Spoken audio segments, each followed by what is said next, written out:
Welcome to the David Spisak Show. I am so happy that you're here. I'm delighted that you've taken the time to join, and I could tell you with complete confidence, you're going to be really glad you did. The guest I have today for you is Chris Martinez. Chris is the general manager of Mercedes-Benz of San Antonio. And first and foremost, Chris, thanks for taking the time to join me. Pleasure is mine, sir. I'm glad you gave me an opportunity to jump on. I love it. Well, the thing that's kind of cool about this is that I've known about Chris and I've known Chris and we've met each other. It's one of those weird deals in life where we've met each other. I don't know, it could be 5, 20, 50 times, but we've never really had the opportunity to hang out. Fair? Yeah, for sure. But I've known Chris as an operator. I've known Chris as an author because, yes, he's written not 1, not 2, not 5, but 7 books. 6 of those books are for adults. Well, technically 7 if you're still a child at heart, but 6 of them are for adults and people that are professionals within our industry. And you could find each and every one of those books out on Amazon, amongst other places. And the 7th book is something that I think is phenomenal. I can't even say this without having a smile on my face, because the name of the book, Chris, is? When I grow up, I want to be a car salesperson. And I have to smile with that because, you know, the interesting thing is I've shared this with people across the country. For years, for decades. I'll always ask, hey, I'm curious, how many of you, when you were 6, 7, 8 years old and your mom or your dad said, come over here, jump on my knee here, I got a question for you. And they put you on your knee like it was Santa Claus. And they said, hey, young Chris, young David, I'm just curious. I mean, you're now in 2nd grade, 3rd grade. What do you want to be when you grow up? And, you know, well, they're expecting you to say a firefighter, a police person, a policeman, a president of the United States, an astronaut. And all of a sudden, can you imagine saying, well, you know, I've given this a lot of thought. I'm glad you asked, Dad. And I know it's not guaranteed, but I'm hoping if I keep my head down, work hard, get great grades, and meet the right people, I'm hoping one day I could sell cars. And every time I do that, people laugh everywhere, because the reality is the vast majority of us, what, Chris, we fell into this business, right? For sure. Did you Absolutely. fall into this business or did you grow up in the business? I fell into the business. Yeah, so there you go. So it seems just so funny to hear a title, hey, man, when I grew up, I want to be a car salesperson. Yet, as you know, Chris, how long have you been in the business? A little over 20 years, 22 years now, 23 years. Okay, 23 years. And so you know in your 23 years, both you and I have met people that didn't have a college degree. Some of them didn't have a high school degree. Some of them, English wasn't even their native language. When they got here, they didn't even speak English, so they barely spoke English on the first day they got hired, and probably got hired in an entry-level position, undoubtedly. But within 2 years, what other business, Chris? Within a couple years, can you be making 6 figures? And within 5 to 10 years, can you prospectively find yourself either running a store or owning a store? It's crazy, isn't it? Crazy. And there's not a lot of places that I know of that you can do something to that effect. Yeah, and we both know people like Alex Flores down there in Texas that owns, I believe, 5 stores now. And I mean, he is that guy. So there's many, many stories like that. No other industry, for those that are not familiar with this industry, no other industry has created Absolutely. more millionaires or billionaires than the one that we're about to talk to. Now, Chris, I've been so fortunate to have some wonderful people on this show over the last 2-3 years, and I'm super excited to have you here for a couple reasons. Number one, you are anything but ordinary. And you've been in this business for over 2 decades. I would believe that for more than a decade now, you've been in the Highline world, right? Yes, sir. Actually, the last, I'd say 6 years now, Highline. 6 years in the luxury side. Okay. So first thing, I was just curious for everybody that doesn't know you, hasn't had an opportunity to meet you, and certainly hasn't read your book, and we're going to fix that.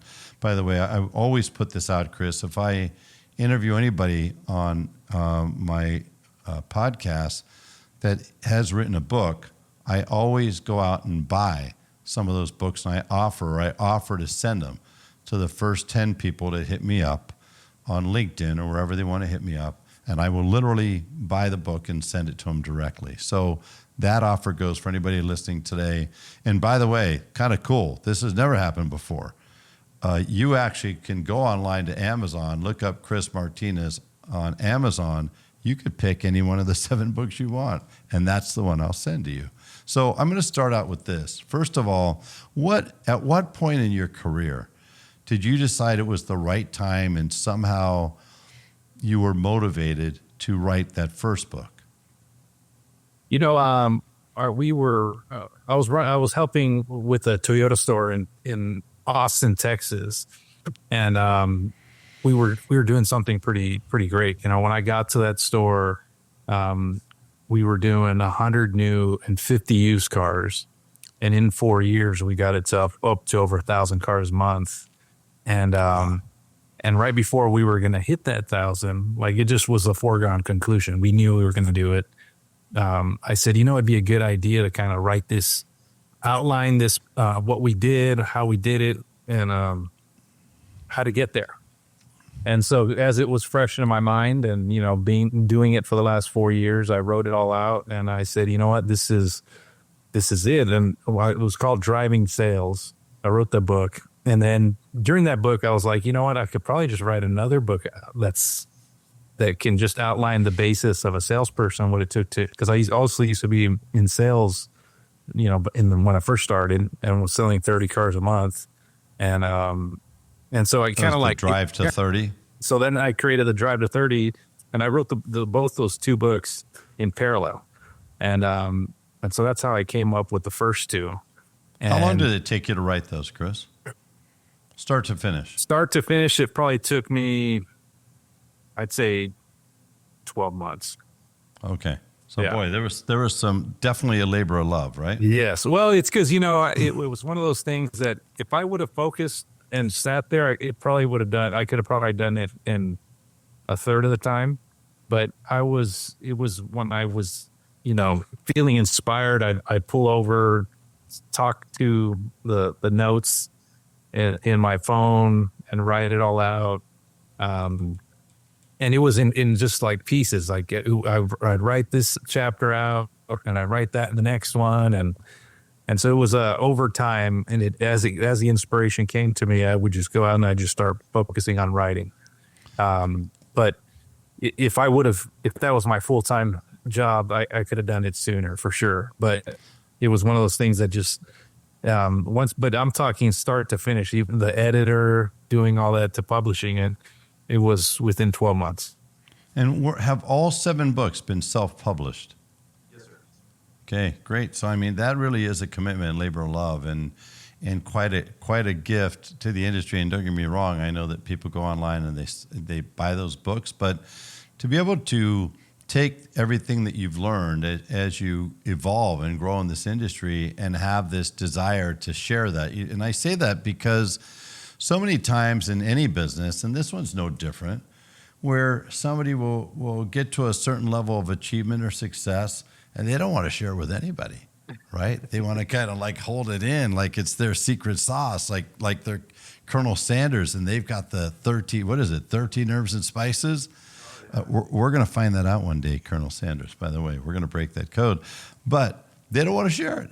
You were the antithesis of that. You wanted to say, no. I want people to know. I want to make, I take it, I want to put words in your mouth. But what prompted you? What was the driving force? Well, that was pun it. Intended. Well, that was my, you know, I'm a big reader. I'm constantly trying to find new books for me to read. And at the time I was looking for books in automotive, you know, all kinds of leadership styles. And there was nothing really that I felt like lent itself to automotive. And although there was some pretty good books in automotive, just not the ones I was looking for. And so when I wrote it, I said, you know what, I'm going to do this. Maybe the next person behind me, or, you know, is maybe struggling with certain things. This might help them to identify certain things that where they're at in their process and can help them, maybe give them a shortcut or help them identify what they're actually going through. And that's kind of why I came up with it and said, you know what? And I talked to my wife and I had been talking about it for years. And she finally just said, well, why don't you just write it? And I said, you know what? I'm going to do it. So that's how I did it.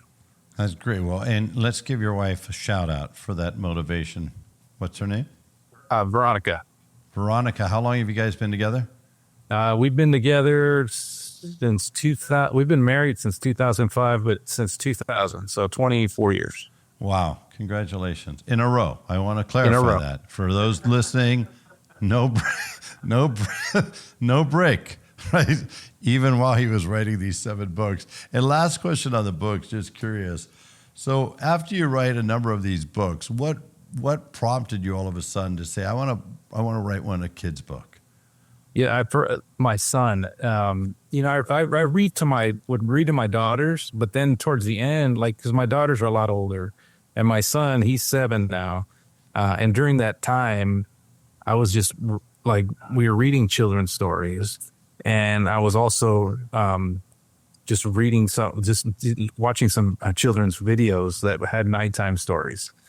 And so I said, you know what, the children's book has got to be super simple. I'm going to write one of those. And so it started off like asking him, hey, what do you want to be when you grow up? And, and I would talk to him, and I'd talk to my daughters, and in that space of time, now I ask them, they'll probably say, tell me something different. But during that time, I asked them, hey, what do you want to be when you grow up? And so they kind of wanted to be a car salesperson. They said, yeah, I want to be a car salesperson. I love it. And I always thought it was funny because, like you, I used to tell that to all my team. I'd tell them, hey, nobody, and I'd joke about it. I'd say, hey, nobody says they want to be a car salesman when they grow up. And so which is very foolish for the kids out there. I want to tell you, it's very foolish. Don't underestimate us. We're very underrated. Yeah. And so I ended up, I said, you know what? When he said that, I said, I'm going to write a book, and it's going to be just that. And very cool. So we had fun. Well, I can promise you this. I mentioned I'm going to buy some books for those that listen, as I always do. But I can guarantee you, I am buying that book, and I will read it. Now, my kids are 7 to 10, so I don't know if that's still appropriate material, depending on what age you wrote that for. But I know they'll get a kick out of it because, they love what I do. They love that I'm in the car business. They're fascinated by it. And as we said, this business, man, oh man, this business pays more in municipal taxes than pretty much any business out there. Generates more in sales tax. I was looking at some numbers, by the way, just for California new car dealers, everybody that's listening. If my memory serves me, the California new car dealers generated nearly $10 billion in tax revenue for the state of California. And I think you'd be hard-pressed to find any business, and maybe outside of Amazon, but any business that's local that not only does that, but how many businesses do you know, dealerships, Chris, that are also entwined or embed themselves in their community and become part of their community? So it really is a business and an industry, I think, like no other. Don't you agree? I agree 100%. I think about how many car dealers have been responsible for a lot of like positive things, or even people like, Red McCombs, who, created other industry, created wealth. An icon, legend. Yeah. Yeah. Big here in San Antonio for sure. So 100%. So let's jump over to another subject. Let's talk about operating a car dealership, right? So we talked a little bit about, where you came from, how long you've been in the business, and about these great books that you've written. But first of all, I guess my main question is, what do you love about this business? I think, especially me coming back into the role that I'm in, I've been able to, it's more about the people, right? Not only just talking to customers and all that, which I think is super important. I think the relationship with the clientele really helps you get to that next level. But I think seeing individuals grow, you mentioned Alex Flores in the beginning. He used to work with me at that Toyota store a long time ago, and to see where he's kind of grown. And then to see all the other people that I've worked with grow, it's just being able to see, people really stick it out and, put in the effort, and seeing them grow is really One of my proudest things that I see when I see the people that I've had the privilege of working with, and I've gone and done some pretty amazing things. Great. And then I'm also curious, Chris. So in your mind, I mean, this is my 46th year in this business, believe it or not. I fell into this business like most of us. I was in the military, got out of the U.S. Navy, and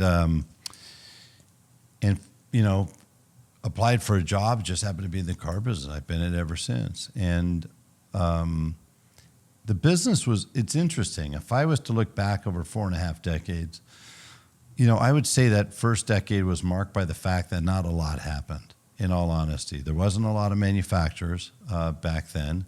There was no technology back then to speak of other than maybe your DMS. And I very loosely use the term DMS because it really wasn't the way it was today.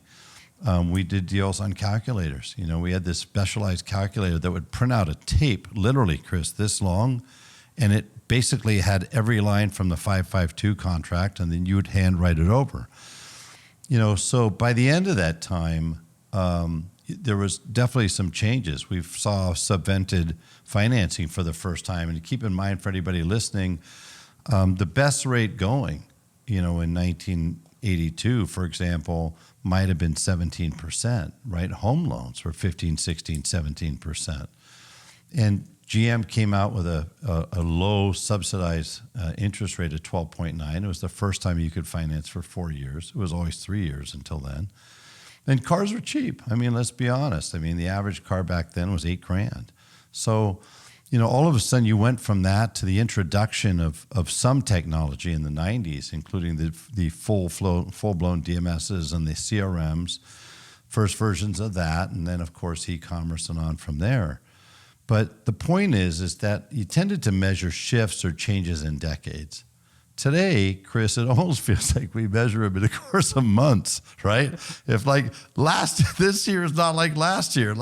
I don't even know if this year right now in November is like 6 months ago. No, do you agree? Not at all. It's crazy. I agree 100%. The rate of change is crazy. So how do you deal with that? What would you say to dealers out there? How do you deal with that rate of change? How do you manage your people and your organization to be able to pivot and reinvent so that you're always relevant and you're always able to optimize your circumstances? I think it's just, inspecting staying in the business daily. Like when I look at our team today, like you said, if you looked at it January versus today, two different models, right? Like you were still able to get certain margins versus today, and even when you look at some of the rates and everything, how much different it is today than it was the beginning of the year. You just got to stay on top of your business, or else if you keep trying to manage it the same way, you're gonna be in a world of pain with aged inventory, and your net profit's not gonna live good if you're still managing the same way you were managing in January. So I think it's just staying focused on what you're doing and stick to the daily disciplines. I think for me, I've always preached that, the basics, the blocking and tackling of our industry. The fastest you get away from that is the easiest way that you'll find yourself in a position that you probably don't really want to be in. And I think some people try to get too fancy when it's if you can just stick to the basics. I think you'll get a lot further. It is remarkable. You bring up just such a great point for all of us that, I mean, it's so easy to get disrupted, distracted, and intoxicated by, whether it's e-com or social media or blockchain or EVs or autonomous or AI, right? All of these things that have come up literally in the last 10, 12, 14 years. And you take AI, for example, and AI seems to dominate the airwaves. Nobody's really figured out how to make money with it, interestingly, other than NVIDIA, right? Who's vaulted themselves up to be worth over $3 trillion. But so many of the companies out there that use AI haven't really, you've been able to use AI, many companies, to make themselves better or improve workflow. But if you look at and listen to those really smart people, analysts on the street, they haven't really found a company or many companies to monetize it, but yet it dominates the conversations and the airwaves. And in the midst of all that, Chris, you bring up something really important, and I want to know, how do you do that? So it's really true. Everything does change, and we've seen dramatic changes. But the one thing that doesn't is those fundamentals, those basics, right? Yes, sir. The basics is generally what most people forget. And I give it the best example I can come up with is Chick-fil-A versus McDonald's. Right? McDonald's has their own, screens. They make you, go follow their process to order, and then somebody will come out and bring your food. Where Chick-fil-A is focused on the service, treating you right, and really took a play from that guy from what's that name of that hotel? Gosh, I had the book up here. The Ritz-Carlton. That guy who I don't know if you've read that book. I forget the name of it now. But anyways, he talks about how he helped them come up with My Pleasure, right? Like how to really take care of the customer and remember it's about the service. And you look at those two different models, and I look at them like, hey, this is the basics, the blocking and tackling, the service side of it, the relationship, versus what McDonald's is doing with their technology and trying to get them faster and speed. And you look at the profitability from each model, and you can see lines of customers going through at Chick-fil-A. And then you look at McDonald's, it's just not as, because they've kind of gone away from that service side of things. And I think if you focus more on the basics part of it and sticking to the relationships and taking care of the customers, I think you'll still fare pretty well in any environment versus the people that are trying to do all these other things. Now, don't get me wrong. I'm working a lot with AI technologies currently on outreach, inbound ways to help facilitate the transaction a little bit more seamless, and more importantly, to kind of expand or amplify what your sales representatives are doing today, so that maybe you don't need, if you're going to sell a bunch of cars, you don't need 50, 60 salespeople. Maybe you can do it with, half that amount, but you're using different technologies to amplify their efforts. And sure. I think some of those things you're going to see, maybe not in the next 6 months, 12 months, but I'd say when they're finally fully integrated, you're going to see some pretty big advancements in the AI technologies and what they're doing today. I think I do agree with you. But as I've said many times, I believe AI really, the intention shouldn't be to replace people as much as it should be to elevate people. 100%. And you could do that by bringing, as you've said, efficiencies, right? Improvements to the workflow and things of that nature, and helping them become a better version of themselves by being able to leverage some of those things that AI can do. Chris, you also mentioned, hospitality, so to speak. I'm a big fan of Will Guidara's book, Unreasonable Hospitality. And you spoke about the Ritz-Carlton book. I wrote that down. I'm going to read that one. I'm a big reader as well. One of the other things that seems like it's important to do is differentiation, right? And we had a 3-year magical period of time there where we literally went, brand value had diminished almost to zero in every brand across the country, because we went from selling cars to having too many cars produced, and we started selling instead payments, right? So everybody was selling payments and deals, not so much the car. Everybody had way too much inventory, oftentimes not just new but used. And a pandemic comes along and instantly right sizes that inventory. Then it was followed up by a chip shortage. Can't make this up, right? And that creates 3 years of record profitability. It creates this severe shortage of both new and used cars, which drives up the value of used cars tremendously, 50 to 100% at times. In new cars, every car is selling for sticker, even the one that you couldn't sell 6 months before the pandemic happened.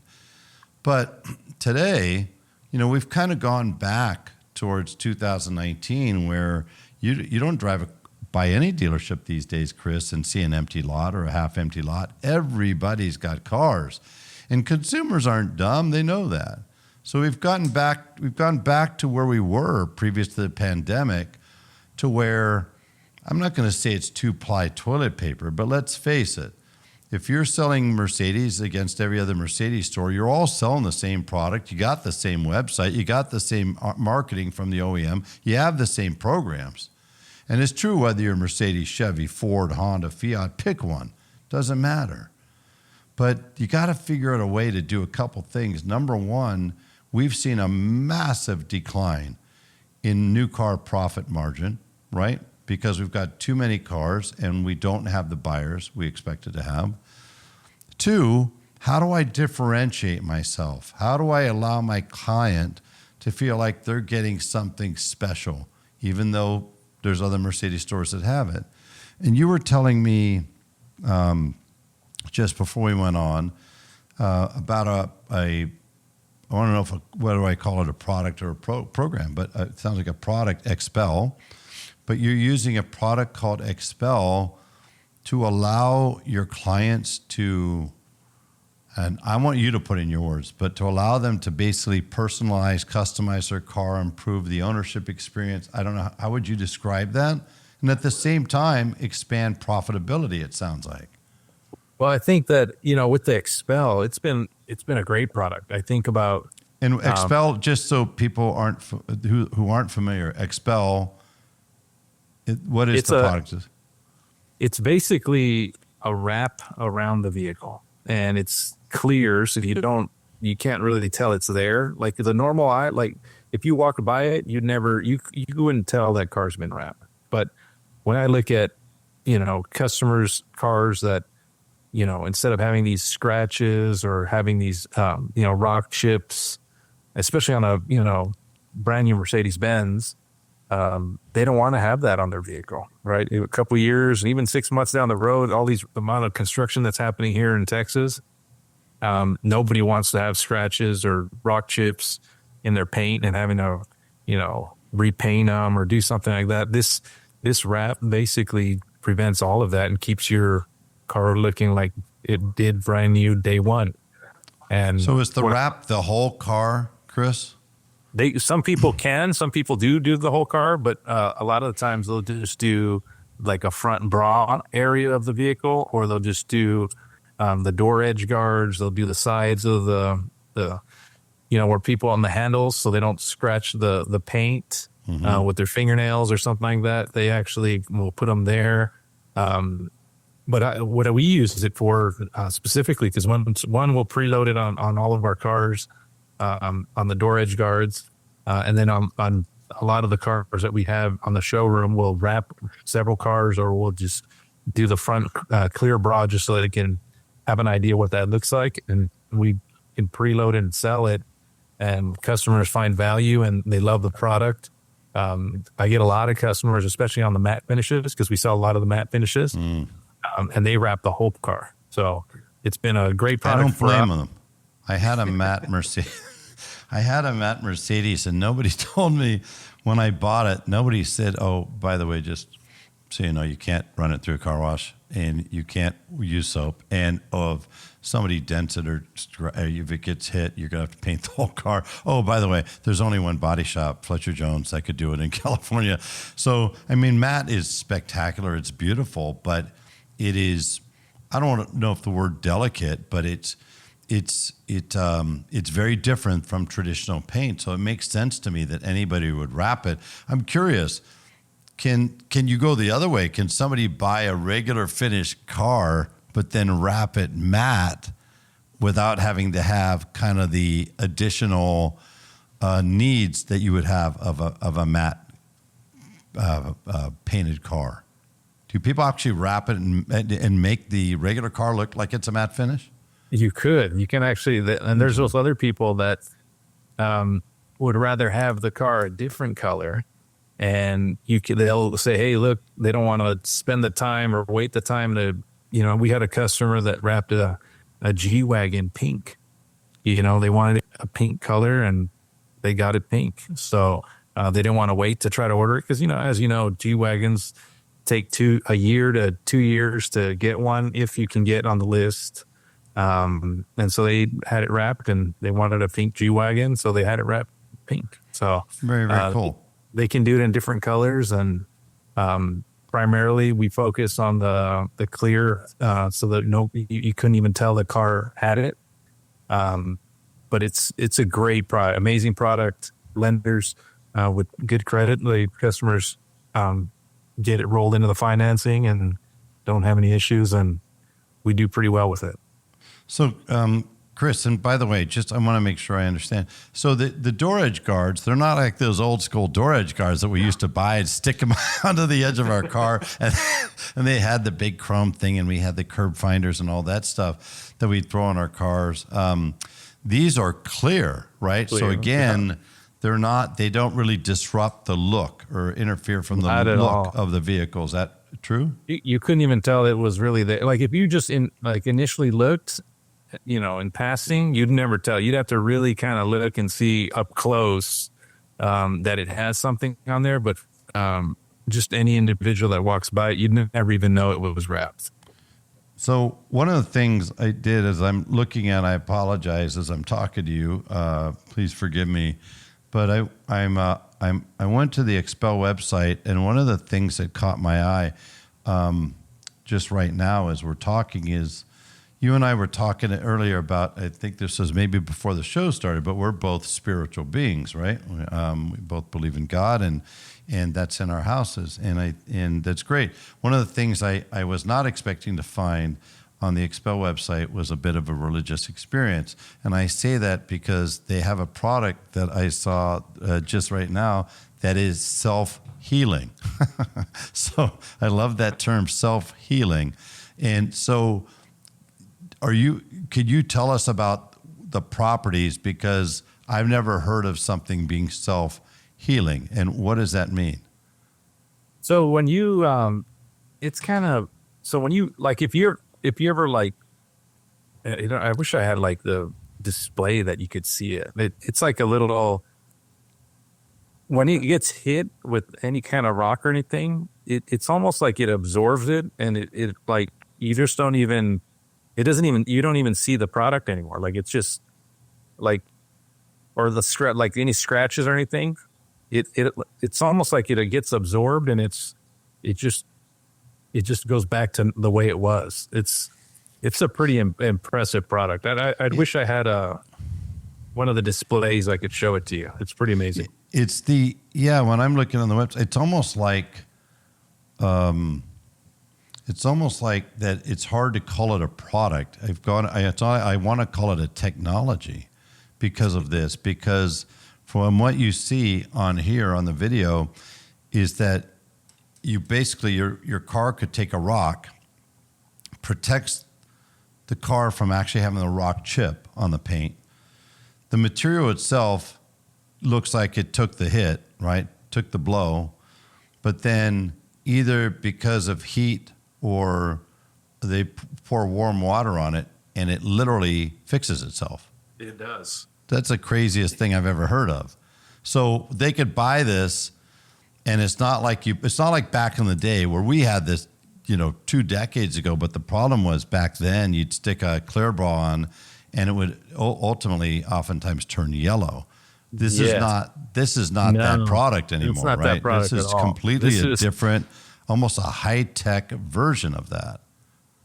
Yeah, the technology that went into making this is definitely not what those were back in the day. Like, this is a quality product, especially when you're buying the type that, a couple $100,000 Maybach, We got those, GT vehicles, AMGs, any of those high end, even just a base, or not base, but some standard vehicles. Uh, this product it just keeps your car looking good forever. Like there's nothing that's gonna compete in the marketplace that will do that with your vehicle.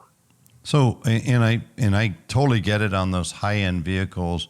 What about somebody? I mean, you sell lower price vehicles in Mercedes, right? So, and I'm pretty familiar with Mercedes. So, say a GLB, GLC, some of the smaller vehicles.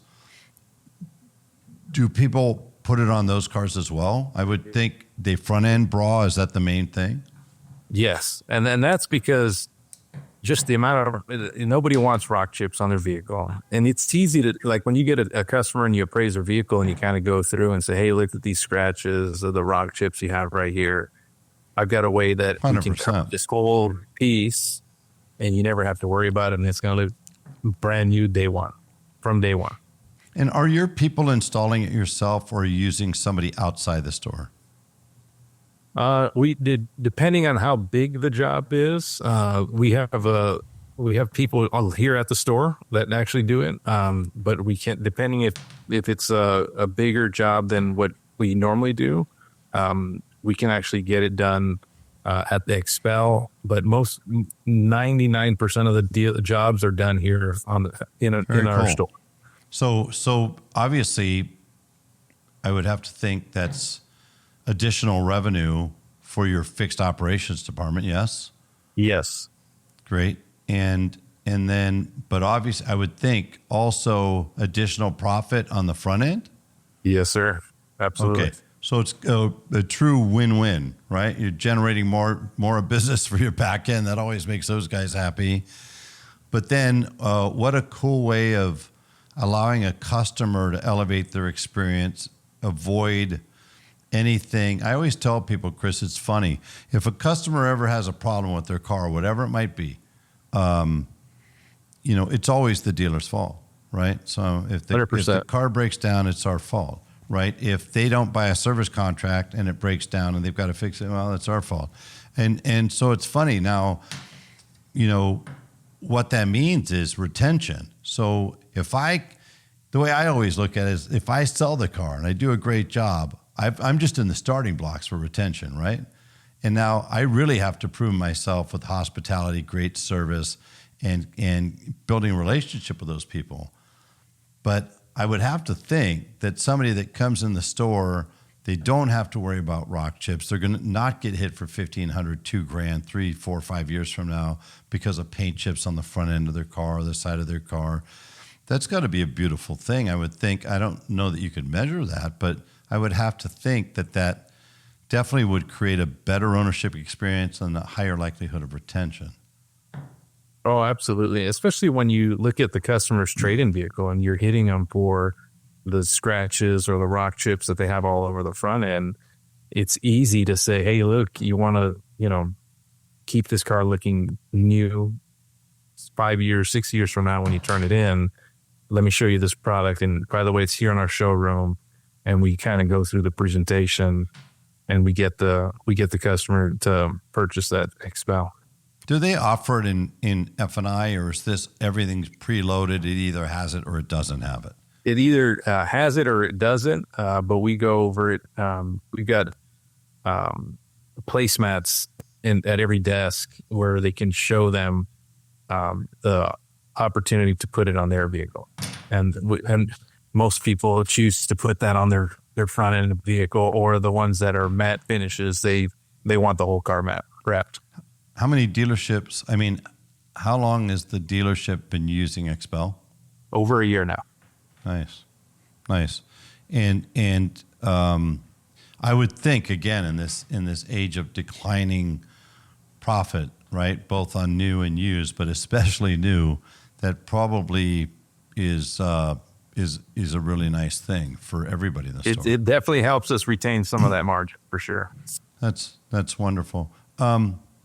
Have you had any direct interactions with people from Expel? In other words, I always say you either have a relationship with a vendor or with a partner. And dealers, I think, have gotten to a tipping point.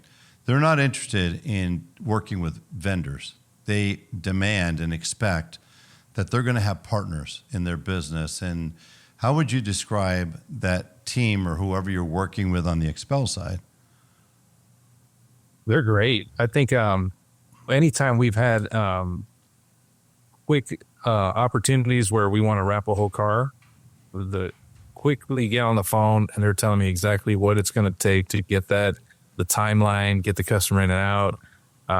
They go above and beyond. I mean, you get a lot of service from vendors, but these guys are definitely the type, especially, I don't know if it's just a local thing because they're here locally here in San Antonio, but I imagine you'd get the same service if they were outside of San Antonio because these guys are great. They're on the spot. Well, the next time I'm in San Antonio, I don't get down to San Antonio that often. I get down to Austin, and that's not too awfully far away. But if it's okay, I would love to come by the store. I'd love to see both sides, the installation side, but also the front end and what it does in terms of profitability. And I appreciate you sharing that with us. Chris, as we kind of get up to the top of the hour, I take it that I would have to think your salespeople, your sales team, your sales management team, I'm guessing also has to be a big proponent, big fans of what Expel does. Absolutely. But it's such an easy sell when you look at the customers and what they've had when they get the vehicle wrapped and they come back, they see it. They're super excited. I don't know. It's hard to quantify when you look at the expression of people's faces and understand like this is a really good product. Like it's a home run. I just thought of something else too. FTC, got harder, got stricter back in May. And they really started focusing on products in F&I, products that we add to vehicles, because this is a physical product, right? It's a physical product that's on the car and definitely adds value. I would have to believe that it would be a great thing from that perspective too, right? Both for the customer, but also from FTC's perspective. I mean, this is a big time, legitimate, big value for sure. Product, right? Absolutely. Big value. You could tell the craftsmanship, what they do to apply the product, everything about it's pretty amazing. Very cool. So, Chris, you mentioned that you've been in the business 23 years. I've got just kind of a question off the cuff. First of all, how did you first fall into this business? I have a twin brother, and I had just moved to Las Vegas, and he was being heavily recruited from a company called CarMax, and he was a property manager.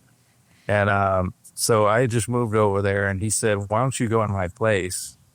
And I said, "You know what? I'm gonna go try it." And, wait, you're twins? And he said, "Have you go in his place to the interview?" Yeah, that's hilarious. So I went over there and I said, "Hey guys, my name's Chris Martinez. I'm the next best thing. I know you guys were trying to recruit my brother. You guys, I'm here." And so I interviewed. They hired me pretty quickly, and it was kind of ever since then. I was there for 6 years. From there, I went to Toyota, and then kind of the rest is history. We did some pretty amazing things at Toyota. Very, very cool. Any lessons that you learned way back then in CarMax that you've applied in your career in terms of process, the power process, or anything like that?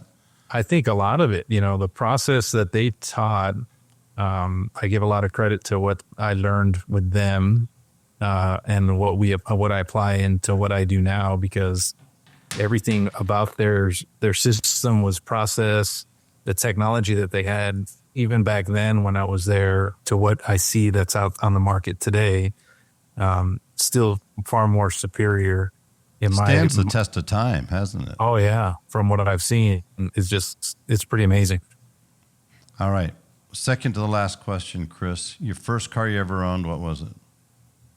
When you had that liberation day and you owned a car, you got to go wherever you want, And man, oh man, It was a had to be exciting. Geo Prism. I don't remember the year, what the year it was, but You lost me at GeoPrism. It doesn't matter. I mean, can we be honest for everybody out there? I mean, the minute you say GeoPrism, nobody's saying, "Oh my God, which year?" That's like saying I brought you some boxed wine. You wouldn't say what year is the boxed wine, right? You know what's That's like amazing this, about that is I got in that car, and I which was remember, slightly larger than you were, by the way. yeah, and I remember getting in it, and it was manual transmission. I was like, oh no, I don't know how to drive manual, and I was with my mother, and from the time I got in the car to the time I got home, I learned how to drive manual transmission. So That's awesome. a Well, that lot of was fun. a rather forgiving and inexpensive clutch back then, right? It wasn't exactly like screwing up a clutch on a Ferrari SF90 or something. Very, very cool. Chris, when you're not working in the dealership, what do you love to do? My family, my kids. Love it. How many kids? I've got 4 kids. Ages? 7, Okay, 9. hold on. Give them a shout out too. Come on. Yeah. 7. Christian is 7. Juliana is 9. Janelle is 11, and Jasmine is 28. Wow. So you're a little bit like me. You took some time off. All right. So for me, Elise is 41. Trey Christian is 37. Jackson is 10, who, by the way, give him a shout out. Jackson just earned his black belt on Saturday. That's awesome. After 2 days of testing. Congratulations. Pretty cool. And young Jagger, who will earn his in about a year, is 8. So That's very really cool. Wonderful. Okay. And what do you guys like to do? What's the go-to? The go-to is, we call it Sunday Fun Day, right? We're always We have the same thing. We have Sunday Fun Day. We don't allow anybody into Sunday Fun Day. It's That's always a it. family day. I love it. That's what we're doing. Sunday Fun Day. We're doing whatever, like anything that's fun, cool. We're gonna have fun. I love that. I love that. And I can't let you go without asking one other question. Like, we don't know when this should air in a week or two, but because you and I are recording this a couple days before Thanksgiving Day, let's leave everybody with this. What are you thankful for? I'm thankful for my family, and just not just my immediate family, but just everybody that I work with, the people that I work for, the people I work with, my teams, all the people that, I think we're fortunate enough to be around a lot of great people. And I think the teams that you surround yourself with, the software companies that I've had and, I still own a portion of that I've sold, just everybody that has been connected to me in some way. I'm grateful that I've been able to have a lot of good people in my life.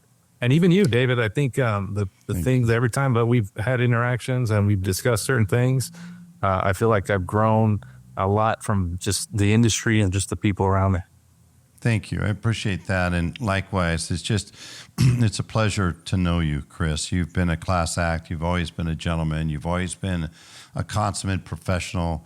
And like I said, for anybody listening, how do you not love a guy that wants to take everything they've learned along the way and give it away, and make sure that other people can benefit from that? Because one of the cool things, amazing to think, I'm sure you've had this thought, and I just got chills, but any person that picks up any one of those books, it may ultimately light them up, cause the combustion, no pun intended, to move them, to change the trajectory of their life, and to impact many people from that point forward on in a positive way. So I love that you ended us with that thought. I'm super thankful for the people. Love this business, and yes, love the cars, love the technology, love the business of the business, but it has always been, will always be about the people. So I'm equally thankful, and I'm super thankful that you've taken the time to join me and join us, and equally thankful for all of you who've taken the time to join and listen, get introduced to, and learn more about Chris Martinez and his journey within retail automotive. Thanks also for sharing the information. I know it's going to be valuable to people in new car departments everywhere that are looking for ways to expand profitability. So I appreciate you sharing yet another little secret of yours, which is Expel, and how that sounds like it's positively impacting retention and profitability. So for anybody listening, thank you again. Please take the time to subscribe, download, share to anybody who wants to expand profit in their stores. And please leave a review. Could be good, bad, or even ugly. I like them all. I read them all. And look forward to seeing you next time on the David Spisak Show. Chris Martinez, thank you. All the very best to your wife, your wonderful family, your 4 kids, as well as your extended family. Thank you. Thank you. Likewise.